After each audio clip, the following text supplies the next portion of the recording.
नमस्कार दर्शकों, खबरों की खबर कार्यक्रम में आप सभी का स्वागत है। इस कार्यक्रम में आज हम देश के दो ऐसे मुद्दों पर चर्चा करेंगे जो एक सामाजिक ढांचे को मजबूत करेगा और दूसरा आध्यात्मिकता की टक्कर को आसान करेगा।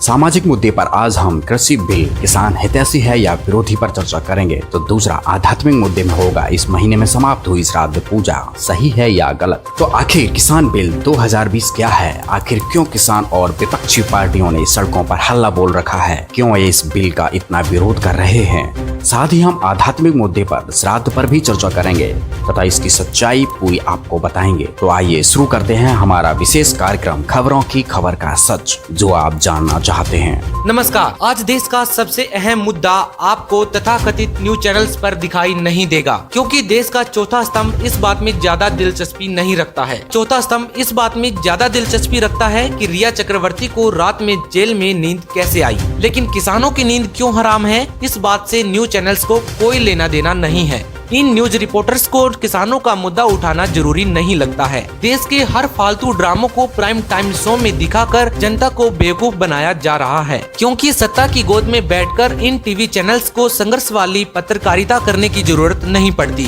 क्योंकि लुटियंस दिल्ली से आगे का धुंधला दिखाई देने लगता है इन बड़े बड़े न्यूज चैनल्स को और पत्रकारों को। साथ में सत्ता को भी ये नहीं भूलना चाहिए कि सीमा पर खड़ा जवान और सड़कों पर पिट रहा किसान एक ही परिवार से आते हैं। यदि सड़कों पर किसानों का रक्त बहेगा तो आंसू तो जवान के भी जरूर निकलेंगे, जो कि हमारे देश की मौजूदा स्थिति को और गंभीर दौर से गुजरने पर विवश कर सकता है। ऐसी न्यूज देश हित के मुद्दे लगातार उठाता रहेगा और आपको दिखाता रहेगा। आज हम बात कर रहे हैं कृषि बिल 2020 की। आपको बता दें कि तमाम विपक्षी विरोध के बावजूद इस बिल के तीनों विधेयक राज्यसभा और लोकसभा में पारित हो चुके हैं, यानी अब राष्ट्रपति की मोहर लगना शेष है और फिर यह कानून का रूप धारण कर लेगा। हैरानी की बात यह है कि विपक्ष कृषि बिल का विरोध करता रहा और सरकार ने पिछले दरवाजे 8 और बिल पास कर दिए हैं। केंद्र सरकार का कहना है कि कृषि सुधार बिल किसानों का हितैषी है, जबकि वहीं किसान तथा अन्य विपक्षी दल इस बिल का कड़ा विरोध कर रहे हैं। विरोधी दलों का कहना है ये बिल किसानों का हितैषी नहीं बल्कि उनका दुश्मन है। विरोधी पक्षों का कहना है कि वर्तमान मोदी सरकार की नीति सरकारी खजाने को निजीकरण के हाथों सौंपने की है, जिसके तहत वह ऐसे अजीबोगरीब कानून लागू करवाना चाहती है जो न तो देश हित में है और न ही जनता के हित में। वहीं किसानों ने भी इस बिल का खासा विरोध किया है। किसानों का कहना है कि इस बिल से देश के किसान आत्महत्या करने पर मजबूर हो जाएंगे, क्योंकि उनको डर है कि निजीकरण से कहीं न कहीं उन्हें उनकी फसल के उचित लागत नहीं मिल पाएगी। किसानों की कई प्रकार की शंकाएं हैं और सवाल भी हैं, जिनके उत्तर केंद्र सरकार अभी तक नहीं दे पाई, जिसके चलते देश भर के किसान संगठनों ने 25 सितंबर को देश भर के अलग अलग राज्यों में बड़े बड़े प्रदर्शन किए। पंजाब के अमृतसर में कृषि बिलों के खिलाफ किसान मजदूर संघर्ष कमेटी ने रेल रोको आंदोलन चलाया। वहीं उत्तर प्रदेश के अमरोहा में कृषि बिलों के खिलाफ विरोध प्रदर्शन कर रहे प्रदर्शनकारियों ने दिल्ली लखनऊ नेशनल हाईवे को जाम कर दिया। प्रदर्शनकारी कृषि बिलों को वापस लेने की मांग कर रहे हैं। आज हम आपको सरकार के द्वारा पारित किए गए तीनों बिलों के बारे में विस्तार से समझाएंगे। सरकार ने जो पहला बिल पास किया है वो है FPTC, यानी कि the farmer produce trade and commerce. इस बिल में एक ऐसा इकोसिस्टम बनाने का प्रावधान है जो किसानों और व्यापारियों को मंडी से बाहर फसल बेचने की आजादी देगा। वहीं सरकार ने जो दूसरा बिल पास किया है उसका नाम है FAPAFS, यानी कि farmer empowerment and protection agreement on price assurance and farm services ordinance 2020। इस विधेयक में कृषि करारों पर राष्ट्रीय फ्रेमवर्क का प्रावधान दिया गया है। यह बिल कृषि उत्पादकों की बिक्री, फार्म सेवाओं, कृषि बिजनेस फर्मों, थोक विक्रेताओं, बड़े खुदरा विक्रेताओं और निर्यातकों के साथ किसानों को जुड़ने के लिए सशक्त करता है। वहीं सरकार ने जो तीसरा बिल पास किया है उसको कहते हैं अति आवश्यक वस्तु अधिनियम। इस बिल में अनाज, दलहन, तिलहन, खाद्य तेल, प्याज, आलू को आवश्यक वस्तुओं की सूची से हटाने का प्रावधान रखा गया है। आइए जानते हैं कि इन तीनों बिलों के बारे में पक्ष और विपक्ष की क्या राय है। साथ में किसानों की भी राय आपके सामने रखेंगे। पारित किए गए तीनों बिलों के बारे में सरकार का कहना है कि इस बिल से किसानों और फैक्ट्री यानी कि कंपनियों के मालिक के बीच के बिचौलिए यानी कि आड़ती खत्म हो जाएंगे। इस बिल से किसानों की आय दुगनी होने में सहायता मिलेगी। मैं यहाँ स्पष्ट कर देना चाहता हूँ कि ये कानून, ये बदलाव कृषि मंडियों के खिलाफ नहीं है। कृषि मंडियों में जैसे काम पहले होता था वैसे ही अब भी होगा।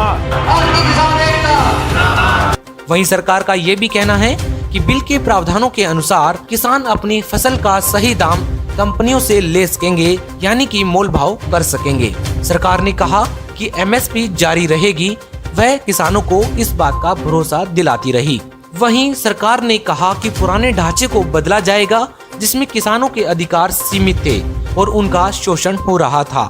सरकार ने ये भी कहा कि इस बिल से किसानों को उनकी फसल का उचित दाम मिलेगा, लेकिन सरकार से बिल्कुल उलट राय रखते हुए विपक्ष ने अपना अलग ही तर्क दिया है। विपक्ष का कहना है और साथ में किसानों का कहना है कि बिल में कहीं भी एमएसपी का जिक्र नहीं है। मंत्री और प्रधानमंत्री सिर्फ बोल रहे हैं लेकिन बिल में जोड़ नहीं रहे। वहीं राहुल गांधी ने ट्वीट कर कहा कि मोदी सरकार के कृषि विरोधी काले कानून से किसानों को एपीएमसी यानी कि किसान मार्केट खत्म होने पर एमएसपी कैसे मिलेगा।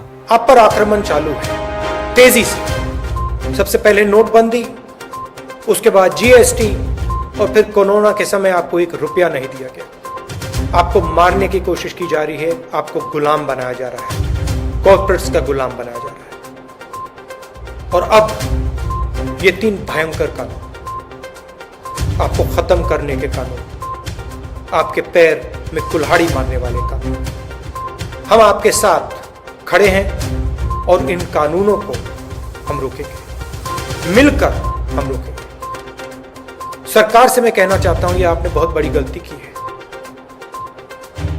अगर किसान सड़क पे उतर आया, बहुत जबरदस्त नुकसान होने वाला है। ये कानून आप एकदम वापस लीजिए, टाइम जाया मत कीजिए, एकदम इन कानूनों को वापस लीजिए और किसान को एमएसपी की गारंटी दीजिए। वहीं एमएसपी की गारंटी सरकार क्यों नहीं दे रही। मोदी जी किसानों को पूंजीपतियों का गुलाम बना रहे हैं, जिसे देश कभी सफल नहीं होने देगा। सरकार के ऊपर लगातार हमला बोलते हुए किसानों ने कहा कि सरकार ने इस बिल को लाने से पहले किसी भी संगठन से बात नहीं की और न ही हमारे सवालों का जवाब दिया। पक्ष, विपक्ष और किसान इस बात से भी खासे नाराज नजर आए कि अगर सरकार को कुछ करना ही है तो एमएसपी जारी करे और एक अध्यादेश लेकर आए। ये मीडिया ने खा लिए हमारी ये सारी हाड़, टेलीविजन जाके खोल लो, जनते सुशांत की बेटे का ब्याह होगा और कुछ नहीं पाता। भाई इसमें बंद कर दे, मैं 2 बार कल भेजो नहीं तो कमरा खुश दे। दिशाक जानो हमें दिशाक से आज सबसे ज्यादा अगर देश में कोई गद्दारी कर गया, आज सबसे ज्यादा देश को अगर कोई बेचने पे तुला हुआ है वो मीडिया है। एक नातनिया गाड़ियां मर गया, 2 महीने हो गए टेलीविजन फोड़ने जी करे, नशा करया करता, देश खतर लड़िया था के क्या योगदान था देश के विकास में उनका। मूर्ख बना रखा है।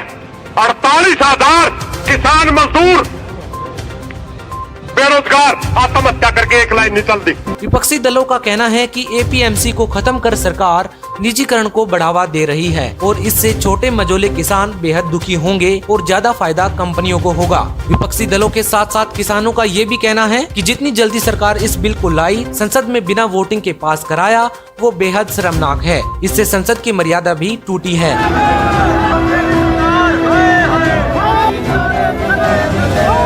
किसानों ने एक बड़ा आरोप लगाते हुए कहा कि सरकार ने ये बिल केवल अपने फायदे के लिए पारित किया है। इससे किसान वर्ग खुश नहीं है। पक्ष और विपक्ष और किसान के तर्कों को मद्देनजर रखते हुए ऐसे न्यूज की इस पड़ताल को भी जरूर देखिए।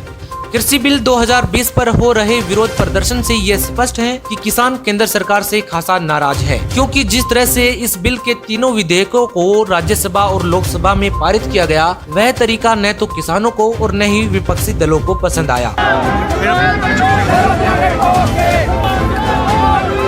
केंद्र सरकार ने किसान संगठनों से बातचीत न करके बिल को संसद में जिस तरीके से पारित कराया गया, उस सबसे किसानों के अंदर बहुत ज्यादा आक्रोश है और वह आक्रोश आज पूरे देश भर में देखने को मिल रहा है। किसान खेतों को छोड़कर सड़कों पर नजर आ रहे हैं। अभी भी सरकार की तरफ से कोई पहल नहीं की जा रही, जिससे कि किसान संगठनों को एक मंच पर लाकर उनकी बातचीत सुनी जा सके और उनके गिले शिकवे दूर किए जा सके, जिससे कोरोना संकट काल में विरोध थम सके। अगर किसान ही खुश नहीं होगा तो फिर जबरदस्ती बिल उनके ऊपर क्यों थोपा जा रहा है? क्या सरकार के द्वारा किसानों पर जाति की जा रही है? देश आजाद है, इसलिए संवैधानिक अधिकार भी है कि हर वर्ग हर व्यक्ति अपने हक की मांग कर सकता है। लेकिन अब जब ऐसा होता है तो उसका समूल नष्ट करने की कोशिश की जाती है। फिर भी देश का चौथा स्तंभ कहलाने वाले दलाल मीडिया हाउसेज इस मुद्दे पर शांत हैं।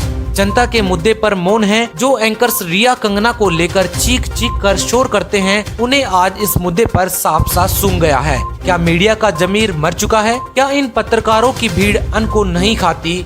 ऐसे ढेर सारे सवाल जहन में लगातार आते रहते हैं। 100 बातों की एक बात ये है कि देश राम भरोसे चल रहा है। और अब बात करते हैं भारत के कोने कोने में फैली एक आस्था के बारे में, जिसे लोग श्राद्ध क्रिया भी कहते हैं। 17 सितंबर पितृ अमावस्या के अंतिम दिन के अवसर पर सभी न्यूज वेबसाइट पर श्राद्ध की महिमा का मंडन करते हुए कई खबरें पब्लिश की गई, लेकिन किसी ने भी इसकी सच्चाई नहीं बताई। आपको बता दें कि सभी मीडिया ग्रुप्स ने एक जैसी ही खबरें दिखाई तथा प्रकाशित कर आपको गुमराह किया है। और इसीलिए आज ऐसे न्यूज आपको श्राद्ध के बारे में सही, सटीक और प्रमाणित खबर दिखाएगा। ऐसे न्यूज की टीम ने श्राद्ध क्रिया के बारे में गहराई से रिसर्च की कि आखिर श्राद्ध क्या है, यह प्रथा कब, कैसे और कहां से शुरू हुई तथा इसे करने से कोई लाभ भी संभव है या नहीं। और अंत में बारीकी से अध्ययन करने पर हमारे सामने सच्चाई आई कि श्राद्ध क्रिया केवल अंधविश्वास और पाखंडवाद का एक हिस्सा है। श्राद्ध क्रिया को वेद और गीता में अवेद्या यानी कि व्यर्थ कहा गया है और इस क्रिया से किसी भी प्रकार का कोई लाभ भी नहीं मिलता। वह यह क्रिया शास्त्रों के अनुकूल भी नहीं है। यह क्रिया हजारों वर्षों से चली आ रही है और शायद इसी के चलते ये समाज में समाहित भी है। तो अब सवाल उठेगा कि हजारों वर्षों से चली आ रही इस क्रिया को आप गलत क्यों बता रहे हैं? तो ऐसे न्यूज अपना तर्क रखता है कि जो चीज गलत है वो गलत ही होती है, चाहे हजारों वर्षों से या लाखों वर्षों से प्रचलित क्यों ना हो। जैसे कि हम सभी जानते हैं, हमारे देश में सती प्रथा का प्रचलन था, जो कि गलत था और अंत में उसे बंद किया गया। और इसी तरह यह श्राद्ध पूजा भी गलत है और इसका प्रचलन भी बंद होना चाहिए। ऐसे न्यूज की स्पेशल रिपोर्ट में ये पाया गया है कि श्राद्ध नकली धर्म गुरुओं की रोजी रोटी का एकमात्र साधन बन गया है। नकली धर्म गुरु बताते हैं कि मृत्यु उपरांत देह संस्कार, चौथा, 10वीं, फूल चूगना, गंगा में अस्थि विसर्जन करना, 13वीं, 16वीं और पिंड भरवाना, इन सभी क्रियाओं को करने से जीव का मोक्ष हो जाता है। परंतु विश्व प्रसिद्ध संत रामपाल जी महाराज जी ने प्रमाणित करके बताया है कि श्राद्ध करने से आत्मा को कोई लाभ नहीं मिलता। उन्होंने प्रमाणित किया है, गीता जी के अध्याय नंबर 9 के श्लोक नंबर 25 में कहा है कि देवताओं को पूजने वाले देवताओं को, पितरों को पूजने वाले पितरों को और भूतों को पूजने वाले भूतों को ही प्राप्त होते हैं। और इसी तरह संत गरीबदास जी महाराज जी भी कहते हैं, राम रमे सो राम है, देव रमे सो देव, भूत रमे सो भूत है, सुनो सकल सुरभेव। अर्थात जो इस पूजा को करते हैं उनको भी बहुत नुकसान होता है। इसीलिए श्राद्ध क्रिया या यूँ कहें कि पितृ पूजा, इससे न तो मरने वालों को और न ही इसके करने वालों को कोई फायदा होता है। तो अब सवाल उठता है, फिर आखिर ये प्रथा इतनी प्रचलित क्यों? इसीलिए संत रामपाल जी महाराज जी ने कहा है कि अंधश्रद्धा भक्ति खतराए जान, अर्थात एक अंधश्रद्धा है जिसे लोग अज्ञानतावश हजारों वर्षों से करते आ रहे हैं, जो कि अब सत्य प्रमाणों के आधार पर त्यागने योग्य है।